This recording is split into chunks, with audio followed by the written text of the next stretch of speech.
Good morning everyone. एक बार फिर से आप सभी का क्रेजी जीके ट्रिक के डेली करंट अफेयर की सीरीज में स्वागत है। तो आज के इस सेशन में हम 4 सितंबर के सभी करंट अफेयर को यहां पर डिटेल में डिस्कस करने वाले हैं। बहुत ही इंपॉर्टेंट सेशन है, इसलिए सेशन को एंड तक देखिए। पसंद आए तो लाइक और शेयर कर दीजिएगा। कल का सेशन मैं आपके लिए नहीं ले पाया था क्योंकि संडे को नाइट में मेरी नानी जी का स्वर्गवास हो गया था। तो दुष्यंत सर ने आपका लेक्चर लिया था, उन्होंने बताया भी होगा आपको। तो संडे को रात को जब मैं यहाँ से, मुझे एक्चुअल में राजस्थान निकलना पड़ा, तो संडे को रात को जब मैं निकल रहा था तो मंडे का मैंने आपको करंट अफेयर प्रोवाइड कर दिया था। वहाँ पर वैसे मुझे थोड़े और दिन लग सकते थे, लेकिन मेरे 2 बड़े भाई हैं, उन्होंने कहा कि जो सफलता के लिए आप पे डिपेंड करते हैं, पहली प्रायोरिटी आपकी उनके प्रति बनती है। तो क्योंकि नानी जी की मेरी एज 92 थी, बहुत ही हेल्दी भी थी, लेकिन सडनली फिर चलते फिरते ही उनका स्वर्गवास हो गया। तो सडनली जाना पड़ा, ऐसा कोई प्लान नहीं था। ओके, ठीक है, एज भी कंप्लीट की, तो ऐसा कोई ज्यादा वैसा दुख नहीं है। दुख तो होता ही है, ऑब्वियस सी बात है कि अगर आपका घर के किसी मेंबर को कुछ होता है तो दुख तो होता ही है। लेकिन क्योंकि एज कंप्लीट कर चुके थे, 92 की एज थी, तो ठीक है, यहां पर सेटिस्फेक्शन है कि अच्छी एज में गए और घूमते फिरते गए हैं, चलते फिरते गए हैं, बिल्कुल हेल्दी थे, बैठे रहे और फिर उनका स्वर्गवास हो गया। तो यहां पर भी कोई प्रॉब्लम नहीं थी। 2 बड़े भाई हैं, तो उन्होंने कहा कि पहली प्रायोरिटी आपके उनके प्रति है जो कि आपके लिए सक्सेस के लिए आप पर डिपेंड करते हैं। इसलिए उन्होंने कहा था कि तीसरा हम देख लेंगे, आप निकल जाओ और 13वीं के दिन, जब 13वीं होगी तब आपकी जरूरत पड़ेगी, तब फिर 1 आध 2 दिन का आप गैप लेके वापस आ जाना। तो हमारी जो टीम है क्रेजी जी के ट्रिक के दुष्यंत सर ने डेली करंट अफेयर बहुत ही अच्छा संभाला। कुछ कमेंट्स मैंने वहां पर देखे थे जिनमें स्टूडेंट का कहना था कि सर पंकज सर कहाँ गए हैं, वापस लाइए।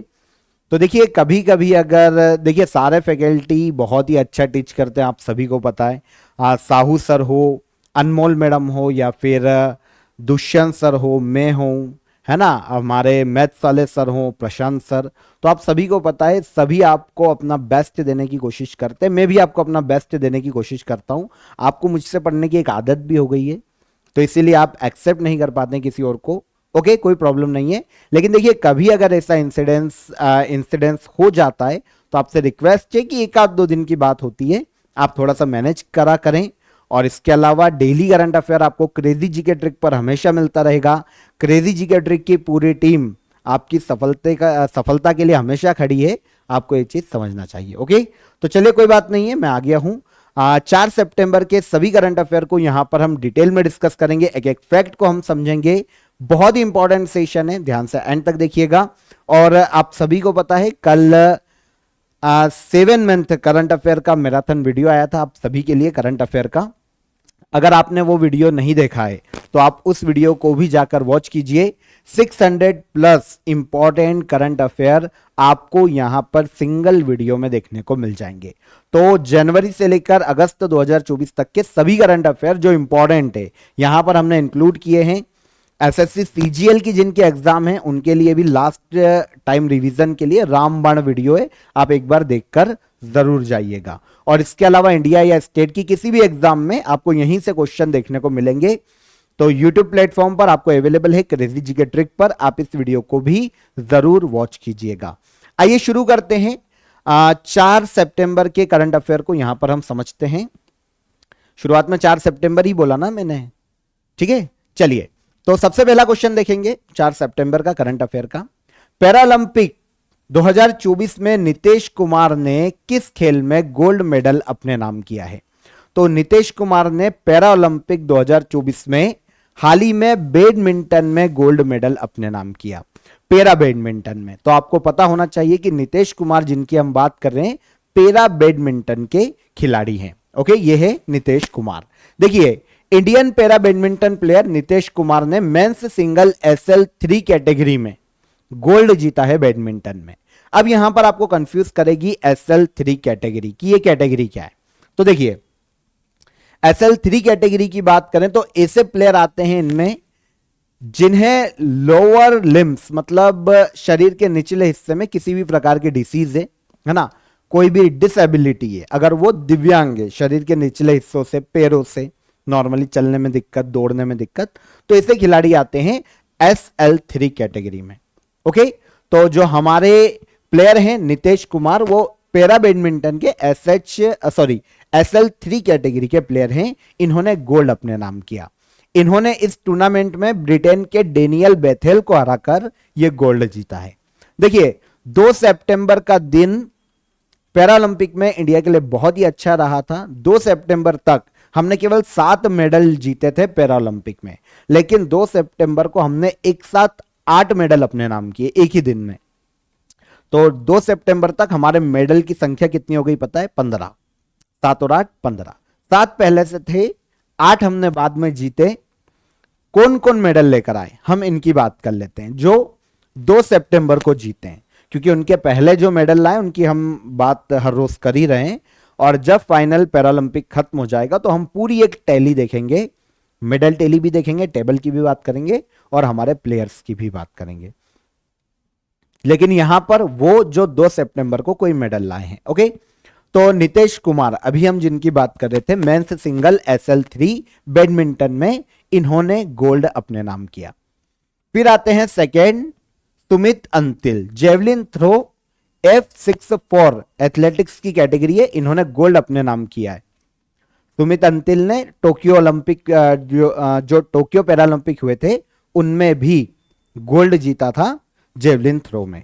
फिर तुलसीमती मुरुगेसन, इनकी बात करें तो women single SU5 badminton category में इन्होंने सिल्वर अपने नाम किया। Suhas Yathiraj, men's single SL4 badminton की कैटेगरी है, सिल्वर जीता है।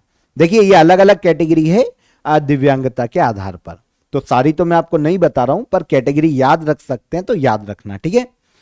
योगेश कथुनिया की बात करें तो मेंस डिस्कस थ्रो में F56 एथलेटिक्स की कैटेगरी है, सिल्वर मेडल इन्होंने अपने नाम किया। फिर आते हैं Manisha Ramadas, women single SU5 badminton में ब्रॉन्ज जीता। राकेश कुमार और शीतल देवी की जोड़ी ने मिक्स्ड टीम कंपाउंड ओपन में एथलेटिक्स में ब्रॉन्ज अपने नाम किया। और फिर नित्या श्री सिवन की बात करें तो women single SH6 badminton category में इन्होंने ब्रॉन्ज अपने नाम किया है। तो यहां पर 2 गोल्ड आए थे, 3 सिल्वर आए और 3 ब्रॉन्ज आए 2 सितंबर को। पूरा साइड नहीं हो सकता, नहीं तो मैं तो दिखूंगा ही नहीं आपको। एक बार यहां तक साइड हो गया हूं, इनको एक बार नोट कर लेना। ओके, ठीक है। तो ये 8 मेडल हमने 2 सितंबर को जीते और 2 सितंबर को हमारे मेडल कितने हो गए थे? 15। डन, ठीक है। सुमित अंतिल की बात करते हैं। लगातार दूसरी बार पैरालंपिक गेम्स में इन्होंने गोल्ड जीता है। सुमित अंतिल ने इस पेरिस पैरालंपिक में 70.59 मीटर का भाला फेंककर गोल्ड अपने नाम किया। और टोक्यो ओलंपिक जो टोक्यो पैरालंपिक हुए थे उनमें भी इन्होंने भाला फेंक में गोल्ड जीता था। कौन? सुमित अंतिल। सुमित अंतिल ने टोक्यो पैरालंपिक 2020 में भी गोल्ड जीता था। तो ये बेसिक इंफॉर्मेशन है, सभी को याद रखिएगा, सारी इंपॉर्टेंट थी। जो जो पूछा जा सकता है वो मैंने आपको बता दी। पूरी मेडल टेली आपको पता है जब पैरालंपिक खत्म होंगे तो हम उसके बाद बात करेंगे। ओके, आगे बढ़ने से पहले आज का ऑफर ऑफ द डे आपको बता देता हूं। जितने भी स्टूडेंट्स हैं, स्पेशली SSC CGL, जो भी इंग्लिश में जिनको डाउट आता है किसी भी तरीके का, तो उन सभी के लिए इंग्लिश का स्टडी मटेरियल अवेलेबल है। स्पेशली SSC CGL के लिए ये क्विक रिवीजन क्लास है आपके लिए। ओके, बहुत ही नॉमिनल चार्जेस में आपके लिए अवेलेबल है। इंग्लिश का ये शॉर्ट एक कोर्स है क्विक रिवीजन के लिए, आप इसे ज्वाइन कीजिए। अगर आपको इंग्लिश में चैलेंज आता है, इंग्लिश में किसी भी प्रकार का हर्डल आता है, तो आपके लिए बेस्ट है। लिंक आपको नीचे डिस्क्रिप्शन में दी गई है, आप डिस्क्रिप्शन में लिंक पर क्लिक करके आप डायरेक्टली ज्वाइन कर सकते हैं इस कोर्स को। डन, चलिए सेकेंड क्वेश्चन देखिए। सुप्रीम कोर्ट ने किसकी अध्यक्षता में शंभू बॉर्डर पर प्रदर्शन कर रहे किसानों की शिकायतों के समाधान के लिए समिति का गठन किया है? तो शंभू बॉर्डर जो कि पंजाब और हरियाणा का एक प्लेस है, पर्टिकुलर बॉर्डर एरिया है, वहां पर काफी समय से किसान प्रदर्शन कर रहे हैं। सेंट्रल से MSP की मांग कर रहे हैं फसलों के लिए। इसके अलावा भैया श्योरिटी चाहिए किसानों को कि भैया उनकी फसल का एक तो उनको सही मूल्य मिलेगा। गवर्नमेंट किसानों के लिए जो भी उनकी डिमांड से अलग अलग योजनाओं को लेकर वो पूरी करेगी। तो इसलिए शंभू बॉर्डर पर ये किसान प्रदर्शन कर रहे हैं। तो शंभू ऑर्डर पढ़ना भैया, अगर मैंने सिंधु बॉर्डर बोला हो तो शंभू ऑर्डर। ओके, तो हाल ही में सुप्रीम कोर्ट ने एक कमेटी का गठन किया है कि इन किसानों की समस्या का समाधान किया जाए, और यह कमेटी बनाई गई है जस्टिस नवाब सिंह की अध्यक्षता में। आंसर हो जाएगा आंसर ए। ओके, देखिए ये पर्टिकुलर आप मैप देखेंगे ना, तो ये पंजाब और हरियाणा का आपको यहां पर पर्टिकुलर एक बाउंड्री एरिया देखने को मिलेगा शंभू ऑर्डर के नाम से, है ना। तो काफी समय से किसान यहां पर लगातार प्रदर्शन कर रहे हैं कि भैया उनकी डिमांड को पूरा किया जाए। तो सुप्रीम कोर्ट ने शंभू बॉर्डर पर प्रदर्शन कर रहे किसानों की शिकायतों का समाधान करने के लिए 5 सदस्यीय एक कमेटी का गठन किया है। 5 मेंबर है, एक अध्यक्ष चेयरमैन की बात करें तो जस्टिस नवाब सिंह, पहले पंजाब हरियाणा हाईकोर्ट के जज रह चुके हैं, फॉर्मर जज हैं पंजाब हरियाणा हाईकोर्ट के। कौन? नवाब सिंह। ठीक है, इनकी अध्यक्षता में यह कमेटी बनाई है सुप्रीम कोर्ट ने। अदर मेंबर पूछे नहीं जाएंगे, फिर भी PS संधू, देवेंद्र शर्मा, प्रोफेसर रंजित सिंह धूमन और डॉक्टर सुखपाल सिंह, ये अदर मेंबर है। शंभू बॉर्डर पर प्रदर्शन कर रहे किसानों की शिकायतों का निवारण करना, समाधान करना इस कमेटी का मुख्य उद्देश्य है। किसकी अध्यक्षता में? जस्टिस नवाब सिंह की अध्यक्षता में। केंद्र सरकार ने 23वें लॉ कमीशन का गठन किया है भाई। 23वें विधि आयोग या लॉ कमीशन का कार्यकाल कितना होगा? तो लॉ कमीशन की बात करें तो काम क्या करता है ये कमीशन, पहले ये समझो। लॉ रिफॉर्म्स के लिए सेंट्रल को सिफारिशें प्रदान करता है लॉ कमीशन, लॉ रिफॉर्म्स के लिए। तो हाल ही में सेंट्रल गवर्नमेंट ने 23वें विधि आयोग का गठन किया है। ओके, 3 साल इसका कार्यकाल होगा। कितने साल? 3 साल तक। फोकस क्वेश्चन है, ध्यान से सुनिएगा। तो देखिए, सेंट्रल गवर्नमेंट ने 23वें लॉ कमीशन के गठन की अधिसूचना जारी कर दी। लॉ कमीशन का जो टेन्योर है, जो टाइम पीरियड है, जो कार्यकाल है, 1 सितंबर 2024 से शुरू होगा और 31 अगस्त 2027 तक यह रनिंग रहेगा। 3 साल। मेंबर कौन? तो एक तो होंगे पूर्णकालिक चेयरमैन, है ना, पूरे समय तक रहने वाले चेयरमैन। मेंबर की बात करें तो सेक्रेटरी सहित 4 पूर्णकालिक सदस्य होंगे। सेक्रेटरी सहित 4 सदस्य और एक हो गए चेयरमैन। ठीक है। पदेन सदस्य की बात करें तो डिपार्टमेंट ऑफ लीगल अफेयर्स के सचिव और सेक्रेटरी ऑफ लेजिस्लेटिव डिपार्टमेंट पदेन सदस्य के रूप में ज्वाइन करेंगे लॉ कमीशन को, ये 5 मेंबर के अलावा। ओके, अब जो चेयरमैन है या सदस्य लॉ कमीशन में, किसको चेयरमैन या सदस्य बनाया जा सकता है? क्वालिफिकेशन क्या होना चाहिए? तो भाई किसी भी हाई कोर्ट या सुप्रीम कोर्ट का रनिंग जज हो, मतलब कार्यरत जज हो, ऐसा व्यक्ति विधि आयोग का सदस्य और अध्यक्ष होगा, जो किसी भी हाई कोर्ट में या सुप्रीम कोर्ट में कार्यरत जज है।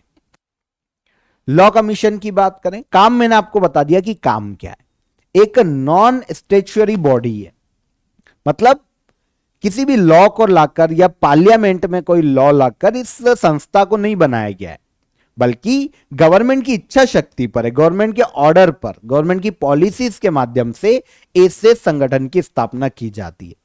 फॉर एग्जांपल योजना आयोग, योजना आयोग को किसी भी लॉ या पार्लियामेंट में कोई अधिनियम लाकर नहीं बनाया गया, नहीं तो वो विधानिक निकाय हो जाता। संविधान में उल्लेख होता तो संवैधानिक निकाय हो जाता। विधान बनाकर, लॉ बनाकर अगर उसको लाया गया होता पार्लियामेंट में तो वो वैधानिक निकाय हो जाता। ये गैर सांविधिक निकाय है, नॉन स्टैट्यूटरी बॉडी। ठीक है, योजना आयोग जैसे डायरेक्ट गवर्नमेंट के ऑर्डर पर लॉ कमीशन का गठन किया जाता है। लीगल रिफॉर्म्स, लॉ रिफॉर्म्स के लिए यह सिफारिशें देती है। फर्स्ट लॉ कमीशन की बात करें तो स्वतंत्र भारत का पहला विधि आयोग 1955 में गठित किया गया था और इसकी अध्यक्षता अटॉर्नी जनरल MC सीतलवाड़ को सौंपी गई थी। पहले लॉ कमीशन के अध्यक्ष MC सीतलवाड़। 22वें लॉ कमीशन की बात करें तो 19 फरवरी 2020 से लेकर 31 अगस्त 2024 तक इसका कार्यकाल रहा है और इसके चेयरमैन जस्टिस ऋतुराज अवस्थी थे। अब 23वें लॉ कमीशन का गठन सेंट्रल गवर्नमेंट के द्वारा किया गया। ठीक है। Book unforgettable chapter memoirs of a top cop किसके द्वारा लिखी गई है? Unforgettable chapters memoirs of a top cop, इस बुक को लिखा गया है प्रकाश सिंह के द्वारा। Answer D. किसने लिखा है? प्रकाश सिंह। एक बुक है, अभी सुर्खियों में क्यों है भाई? तो देखिए, उत्तर प्रदेश के फॉर्मर डीजीपी है प्रकाश सिंह, इनके द्वारा लिखी गई बुक का हाल ही में विमोचन किया गया। इस बुक को हाल ही में लॉन्च किया गया है। ठीक है, बुक में किसकी बात की गई?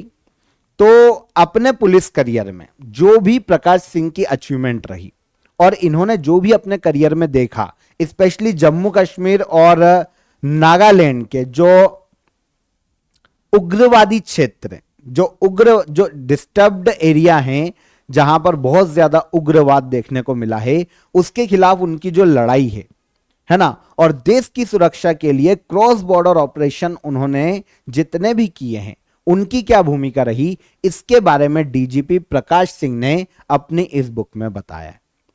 तो फॉर्मर डीजीपी है कहां के? उत्तर प्रदेश के। कौन? प्रकाश सिंह। इनकी बुक है unforgettable chapters memoirs of a top cop, हाल ही में इसकी लॉन्चिंग की गई।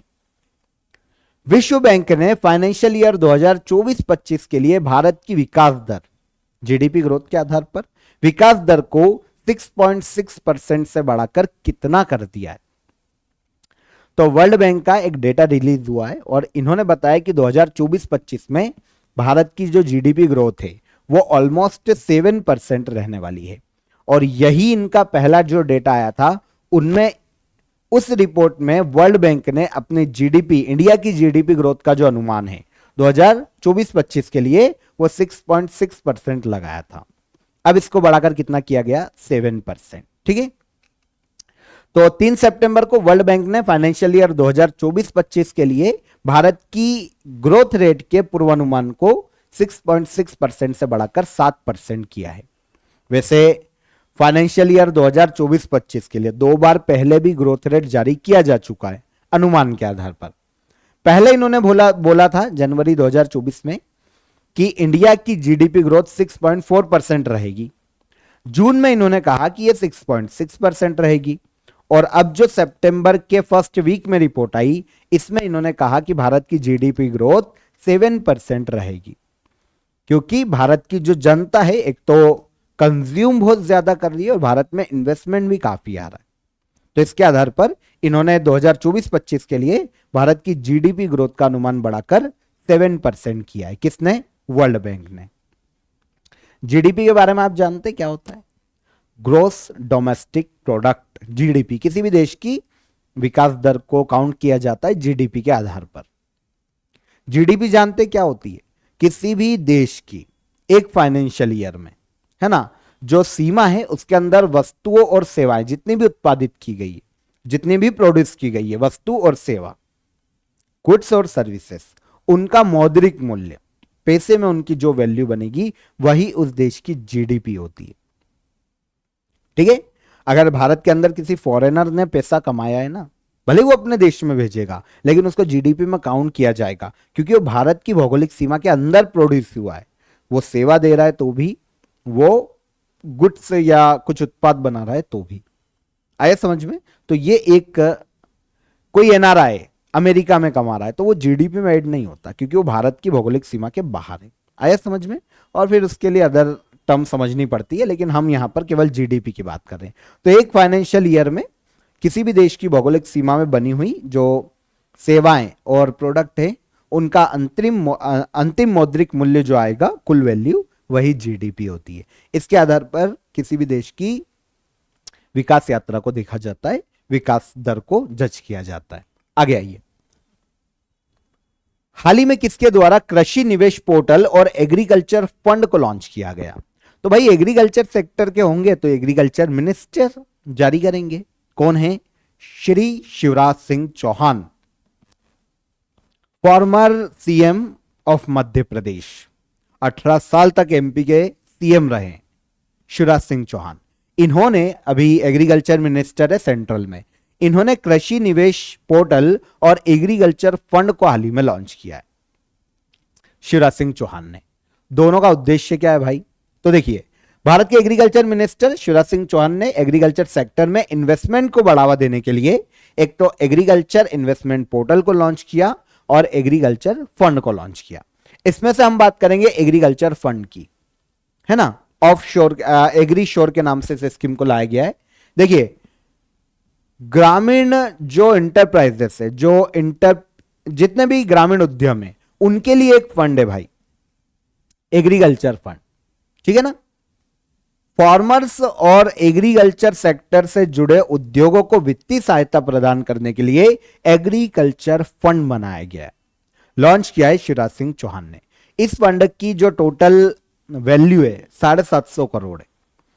इनमें से मिनिस्ट्री ऑफ एग्रीकल्चर इसमें मिलाएगी 250 करोड़, नाबार्ड मिलाएगा 250 करोड़, कितने हो गए 500 करोड़, और बाकी के 250 करोड़ अदर जो फाइनेंशियल इंस्टीट्यूशन है उनसे जुटाया जाएगा। तो 750 करोड़ का फंड हो गया एग्रीकल्चर फंड। पहला तो ये हो गया। फिर एग्रीकल्चर इन्वेस्टमेंट पोर्टल, इस पोर्टल पर जो इन्वेस्ट करना चाहते हैं एग्रीकल्चर में वो भी रजिस्टर्ड होंगे, और जो किसान है, जो कृषक है ना, फार्मर है, वो भी यहां पर रजिस्टर्ड होंगे। तो यहां पे क्या होगा भैया, इन्वेस्टमेंट की प्रोसेस को इतना इजी बनाया जाएगा ताकि इन्वेस्टमेंट किया जा सके इन्वेस्टर के द्वारा एग्रीकल्चर सेक्टर में। किसानों की क्या नीड है वो भी बता पाएंगे, और इन्वेस्टरों की क्या नीड है वो भी बता पाएंगे। तो आप समझिए कि यहां पर एक जंक्शन तैयार किया जा रहा है किसानों और इन्वेस्टर के बीच में। ये एग्रीकल्चर इन्वेस्टमेंट पोर्टल है। भारत के एग्रीकल्चर सेक्टर में इन्वेस्टमेंट को बढ़ावा देना और निवेशकों के इन्वेस्टमेंट की जो प्रोसीजर है उसको सिंपल करना इसका मुख्य उद्देश्य है। समझ में आ गया दोनों का मतलब, दोनों का काम क्या है। किसने लॉन्च किया? शिवराज सिंह चौहान, भारत के एग्रीकल्चर मिनिस्टर। आगे, सर्वोच्च न्यायालय के प्रतीक चिन्ह पर लिखा गया वाक्यांश यतो धर्मस्थो जयः किस ग्रंथ से लिया गया है? तो देखिए, हाल ही में सुप्रीम कोर्ट का फ्लैग और चिन्ह जारी किया गया है, लॉन्च किया गया है भारत की प्रेसिडेंट द्रौपदी मुर्मू के द्वारा। अब जो सर्वोच्च न्यायालय का प्रतीक चिन्ह ना, जो फ्लैग है, उस पर एक वाक्यांश लिखा हुआ है यतो धर्मस्थतो जयः। यह लिया गया है महाभारत से। महाभारत में पांडवों के जो रथ थे ना, उन पर यह लाइन अंकित थी, यतो धर्मस्थतो जयः। जहां पर धर्म है वहां पर विजय है, इसका सीधा सा मतलब है हिंदी में, महाभारत से लिया गया है। देखिए, नई दिल्ली में जो जुडिशियरी है उसके नेशनल कॉन्फ्रेंस के दौरान, जिला जुडिशरी है उसके नेशनल कॉन्फ्रेंस के दौरान प्रेसिडेंट द्रौपदी मुर्मू ने सुप्रीम कोर्ट के फ्लैग और लोगो का अनावरण किया। अगर हम इसका फ्लैग देखेंगे ना, सुप्रीम कोर्ट का जो अभी अनावृत किया गया, ब्लू कलर में आपको एक गोले के अंदर, ब्लू कलर का फ्लैग है, गोले के अंदर आपको एक अशोक चक्र का चिन्ह मिलेगा, सुप्रीम कोर्ट की बिल्डिंग का चित्र मिलेगा, और कॉन्स्टिट्यूशन ऑफ इंडिया उस पर अंकित है। शायद यहां पर आप ये देखिए, ये फ्लैग है, ये आपको गोले के अंदर सुप्रीम कोर्ट, अशोक चिन्ह हमारा, और कॉन्स्टिट्यूशन ऑफ इंडिया किताब, हमारी जो कॉन्स्टिट्यूशन ऑफ इंडिया है, ठीक है। इस झंडे पर एक तो ऊपर लिखा है सुप्रीम कोर्ट ऑफ इंडिया, और नीचे एक आदर्श वाक्य यतो धर्मस्थतो जयः, ठीक है, देवनागरी लिपि में लिखा हुआ है, जहां धर्म है वहां विजय है। श्लोक कहां से लिया गया है? महाभारत से। श्री कृष्ण भगवान जब गीता उपदेश देते हैं अर्जुन को, तो यही कहते हैं कि पार्थ मैं तुम्हारे साथ इसलिए हूं क्योंकि तुम्हारे शिविर में धर्म है, और जहां धर्म है वहां पर मैं हूं, और जहां धर्म है मैं हूं मतलब विजय, जहां मैं हूं वहां विजय, तो जहां धर्म है वहां पर विजय है। यतो धर्मस्ततो जयः। ओके, 27वें राष्ट्रीय ई गवर्नेंस सम्मेलन की थीम क्या है? 27वें राष्ट्रीय ई गवर्नेंस सम्मेलन या समिट का आयोजन कहां किया जा रहा है पता है? महाराष्ट्र में। थीम की बात करें तो विकसित Bharat secure and sustainable E service delivery 2024 में 27वें राष्ट्रीय ई गवर्नेंस सम्मेलन की थीम है। गवर्नमेंट के सेक्टर में, गवर्नमेंट के जितने भी इंस्टीट्यूशन हैं उनमें ई गवर्नेंस को बढ़ावा देना, ताकि जो वर्क है उसमें स्मूथनेस आए, ट्रांसपेरेंसी आए, काम फास्ट हो, है ना। तो 27वां national E governance conference Jio World Convention Centre Mumbai Maharashtra में आयोजित किया जा रहा है। Viksit Bharat secure and sustainable E service delivery 2024 में इस कॉन्फ्रेंस की थीम है। बहुत सारे अलग अलग ऑर्गेनाइजेशन इसको मिलकर ऑर्गेनाइज करवा रहे, जिसमें ministry of electronics and information technology बहुत ही इंपॉर्टेंट है, तो इससे भी याद रखना। और काम मैं आपको बता ही चुका हूं भाई कि इसका काम क्या है।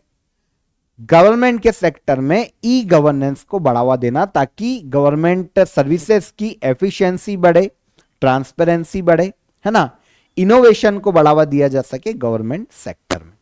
तो 27वां नेशनल ई गवर्नेंस कॉन्फ्रेंस आयोजित किया जा रहा है महाराष्ट्र के मुंबई में। आगे बढ़िए। 3 सितंबर को किस राज्य सरकार ने डेंगू बुखार को महामारी के रूप में अधिसूचित किया? तो डेंगू बुखार को महामारी घोषित किया जानते किसने? कर्नाटका ने, कर्नाटक गवर्नमेंट ने। डेंगू मच्छर, मादा एडीज मच्छर के काटने से फैलता है। तो 3 सितंबर को गवर्नमेंट ऑफ कर्नाटका ने बढ़ते डेंगू के केसेस के कारण राज्य में डेंगू फीवर को एक पैंडेमिक के रूप में अधिसूचित किया है। और इसके लिए कर्नाटक गवर्नमेंट ने कर्नाटका एपिडेमिक डिसीज रेगुलेशन 2020 इसमें भी संशोधन किया है, ताकि भैया राज्य में फैलने वाली जो घातक बीमारियां हैं उनको कम किया जा सके। राज्य में जनवरी 2024 से लेकर जुलाई 2024 तक अभी तक कर्नाटका में 7,362 डेंगू के केस रजिस्टर किए जा चुके, जिनमें 7 लोगों की मौत हो चुकी है। तो किसने पेंडेमिक के रूप में अधिसूचित किया है डेंगू को? कर्नाटका गवर्नमेंट ने, है ना। एंडिस इजिप्टी नामक मादा मच्छर के काटने से फैलता है डेंगू। जोड़ों में दर्द होता है भाई, है ना, जोड़ों में दर्द, बुखार, सिर दर्द, ठंड लगना डेंगू के लक्षण है। उपचार ना मिले ना तो इंसान की मृत्यु हो जाती है। लास्ट क्वेश्चन देखिए। वरुण एक्सरसाइज 2024 का आयोजन किन 2 देशों के बीच में किया जा रहा है? वरुण एक्सरसाइज 2024 का आयोजन किया जा रहा है इंडिया और फ्रांस के मध्य में। Answer C. तो अगर कभी क्वेश्चन आपको ऐसा आता है कि वरुण एक्सरसाइज किन 2 देशों के मध्य में आयोजित की जाती है, तो इंडिया और फ्रांस के मध्य में।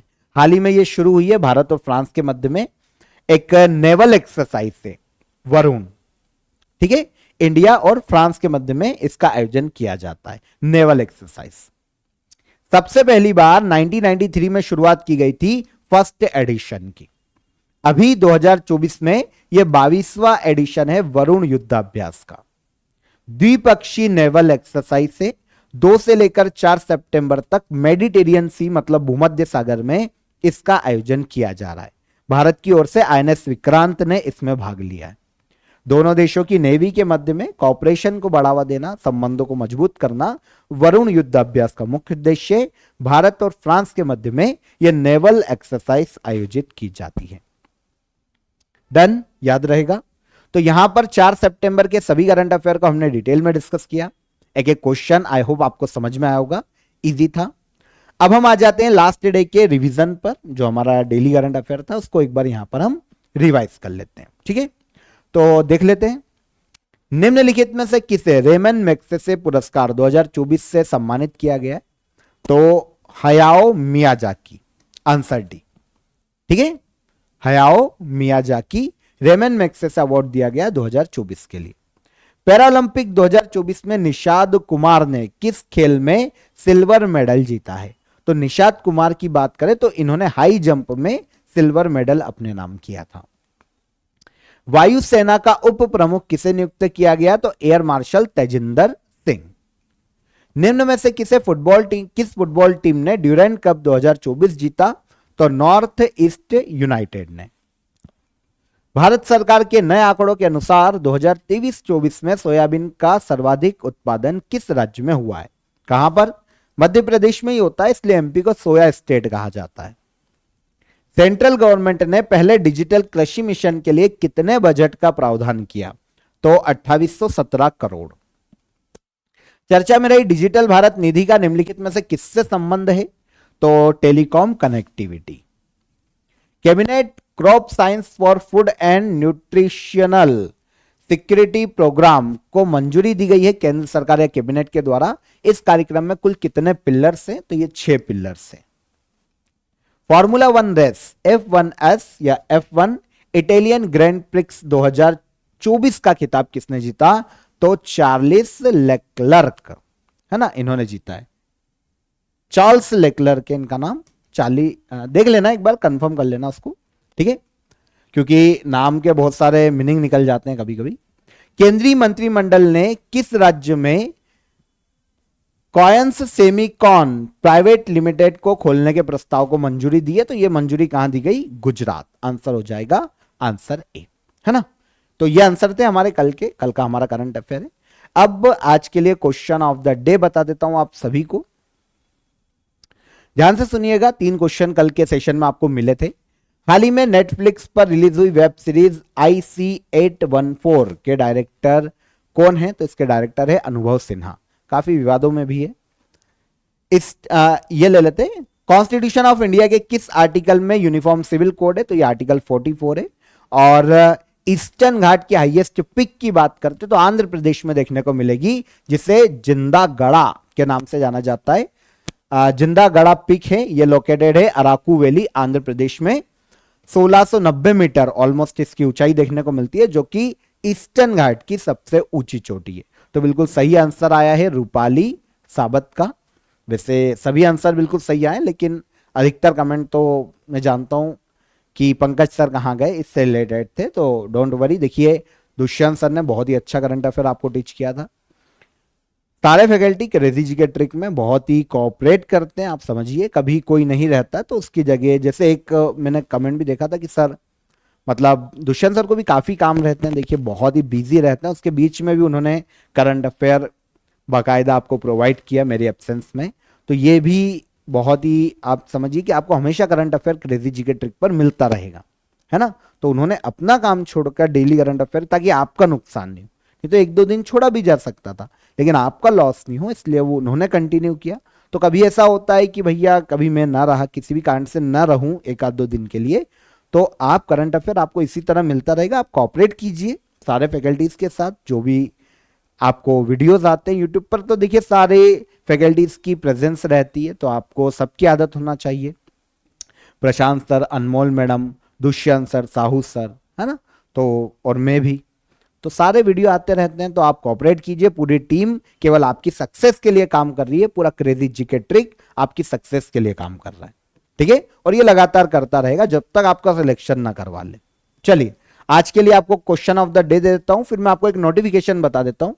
Union public service commission UPSC का अध्यक्ष किसे नियुक्त किया गया?